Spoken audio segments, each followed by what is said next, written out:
नमस्कार प्रिय भक्तों, आप सभी का हमारे YouTube चैनल में आध्यात्मिक कथा में हार्दिक स्वागत है। आज का यह पावन दिन मंगलवार विशेष विनायक चतुर्थी को समर्पित है। इस शुभ अवसर पर हम आपके लिए लेकर आए हैं भगवान श्री गणेश की विनायक चतुर्थी की दिव्य और फलदायी कथा, जिसका श्रद्धा से श्रवण करने पर सभी विघ्न दूर होते हैं, बुद्धि, सुख, समृद्धि और सफलता की प्राप्ति होती है। तो आइए सच्चे मन से और विश्वास के साथ इस पवित्र कथा का श्रवण करते हैं और प्रथम पूज्य देव भगवान गणपति बप्पा का आशीर्वाद प्राप्त करते हैं। की कथा। एक बार गणेश जी छोटे बालक के रूप में चिमटी में चावल और चमचे में दूध लेकर निकले। वे हर किसी से कह रहे थे कि कोई मेरी खीर बना दो, कोई मेरी खीर बना दो।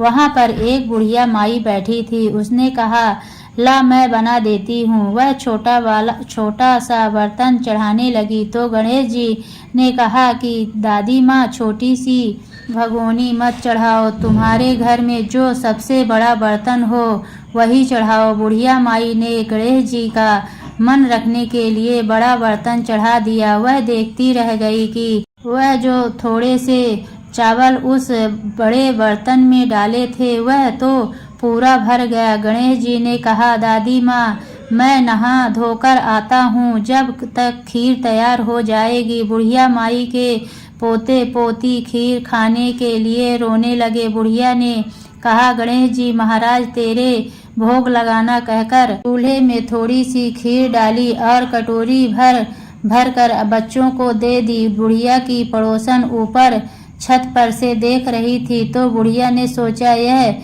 चुगली कर देगी, इसीलिए एक कटोरा भर कर उसे भी पकड़ा दिया। बेटे की बहू ने भी चुपके से एक कटोरा खीर लेकर खाई और कटोरा चक्की के नीचे छुपा दिया। अभी भी गणेश जी नहा कर नहीं आए थे और बुढ़िया को भी भूख लग रही थी, तो वह भी एक कटोरा में खीर डालकर के किवाड़ा के पीछे बैठकर एक बार फिर कहा कि गणेश जी महाराज, आपके भोग लगे, यह कहकर खाना शुरू कर दिया। तभी गणेश जी आ गए। बुढ़िया माई ने कहा, आजा रे गणेश, खीर खा ले, मैं तो तेरा ही इंतजार कर रही थी। तब गणेश जी ने कहा, दादी माँ, मैंने तो खीर पहले ही खा ली। बुढ़िया ने कहा, कब खाई? गणेश जी ने कहा, जब तेरे पोते पोती ने खाई तब खाई थी, जब तेरी पड़ोसन ने खाई तब खाई थी, और जब तेरी बहू ने खाई तब भी खाई थी, और अब तूने खाई तो तेरा पेट पूरा ही भर गया। बुढ़िया ने कहा, बेटा, तेरी सारी बात सच है, लेकिन बहू बेचारी तो सुबह से काम में लगी रही है, तो फिर उसने खीर कब खाई? गणेश जी महाराज ने कहा, चक्की के नीचे देख, झूठा कटोरा पड़ा है, तूने तो मेरे भोग तो लगाया, वह तो बिना भोग के ही खा गई। बुढ़िया ने कहा, बेटा, घर की बात है, घर में ही रहने दो। अब बताओ, बची हुई खीर का क्या करूं? गणेश जी ने कहा, नगरी को जीमा दो। बुढ़िया माई ने पूरी नगरी जीमा दी, फिर भी बर्तन खाली नहीं हुआ। जब राजा को यह बात पता चली तो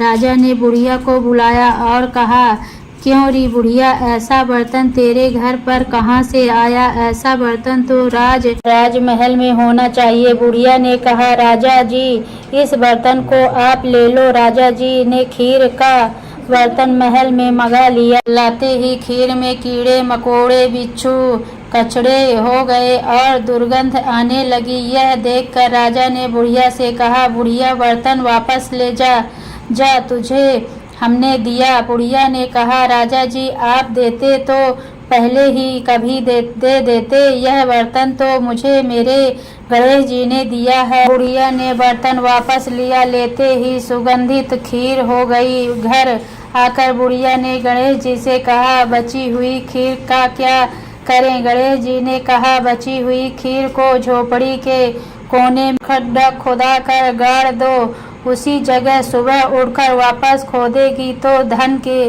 2 चारे मिलेंगे। ऐसा कहकर गणेश जी अंतर्ध्यान हो गए। जाते समय झोपड़ी के लात मारते हुए गए तो झोपड़ी की जगह वह महल हो गया। सुबह बहू ने फावड़ा लेकर पूरे घर को खोद दिया तो कुछ भी नहीं मिला। बहू ने कहा, सासू जी ठहरो, गणेश जी तो झूठो हैं। सास ने कहा, बहू मारो, गणेश झूठो तो नहीं है, ला मैं देखूं। वह सुई लेकर खोजने लगी तो टन टन करते 2 धन के चारे निकल आए। बहू ने कहा, सासू जी गणेश जी तो सच्चो हैं। सास ने कहा, गणेश जी तो भावनाओं का भूखा है। हे गजानन गणेश जी महाराज, जैसा आपने बुढ़िया को दिया वैसा सबको देना। विनायक जी की कहानी कहने वाले, हुंकार भरने वाले और आसपास के सभी सुनने वालों सबको देना। बोलिए गणेश भगवान की जय।